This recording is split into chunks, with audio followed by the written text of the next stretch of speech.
Hey guys, I'm Tyler. And I'm Amanda. And we are Bible fanatics. Huge Bible fanatics. We love the Bible, and we love all that God has told us through the Bible. We love it. Like a McDonald's commercial, we are loving it.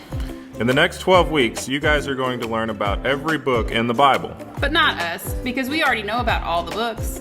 Not to brag, but we do. But don't worry, we'll get you guys up to speed. Soon you'll know it like we do. There are 66 books in the Bible. 39 in the Old Testament and 27 in the New Testament. And like us, you'll be able to go through the entire Bible in only 3 minutes. So let's do this. Genesis tells us that in the beginning, God made the world. It also tells us that we messed things up. But in spite of that, God loved us and decided to stick with us. Exodus is the story of how Moses saved God's chosen people from slavery.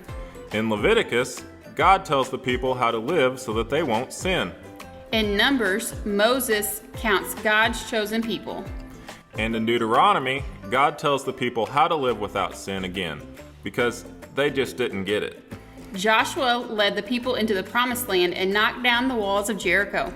Then, here come the judges. Here come the judges. Order in the court now. Here come the judges. Ruth is a typical love story. Girl meets boy, boy dies. Girl moves in with boy's mom and marries his cousin. Samuel was such a great prophet. How great was he? He got 2 books to tell the story of Israel's first 2 kings. Speaking of kings, 1st and 2nd Kings tells the story of the rest of Israel's leaders. And 1st and 2nd Chronicles tell the story all over again. Ezra tells the story of how God forgave his people after their kings led them astray. Nehemiah rebuilt the wall that protected the city of Jerusalem. Esther saved her people when she went to see the king. Girl power. Job was a man who had a very bad day. Psalms is a big book of praise right in the middle of the Bible. Proverbs and Ecclesiastes are filled with wisdom. And Song of Psalm is all about love. Isaiah was a prophet who tried to tell the people they needed to obey God. Jeremiah was a weeping prophet who wrote his own book in the Book of Lamentations to mourn for God's people. Ezekiel had some amazing visions from God that he shared with God's people while they were in exile.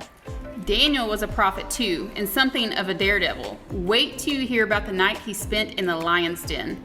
And then there are the minor prophets: Hosea, Joel, Amos, Obadiah, Jonah. Boy, was that guy fishy.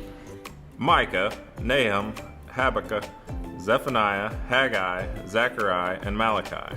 They all warned the people to follow God.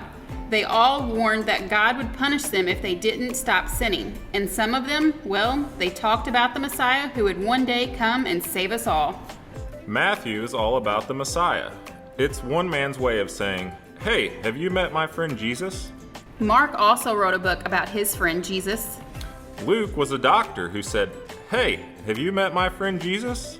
John wrote, "In the beginning was the Word, and the Word was with God, and the Word was God. He was my friend Jesus. Have you met my friend Jesus?" Acts tells us how Jesus' followers started the early church. One of the early church leaders, a man named Paul, wrote a bunch of letters to those churches. 1 to the Romans, 2 to the Corinthians, 1 each to the Galatians, Ephesians, Philippians, and Colossians. Paul wrote some personal letters too. 2 to the Thessalonians, 2 to his buddy Timothy, and 1 to Titus and Philemon. Paul wasn't the only one to write letters. There's 1 for the Hebrews, 1 from Jesus' brother James, 2 from Peter, 3 from John, and 1 from Jude. And then there's Revelations, where God tells us how the story ends. But the story's not over yet, and we're still in it. You're right. All the more reason to get to know the 66 books of the Bible. Maybe you won't be able to do them in 3 minutes like we did, but the more you know them, the better you'll know Jesus.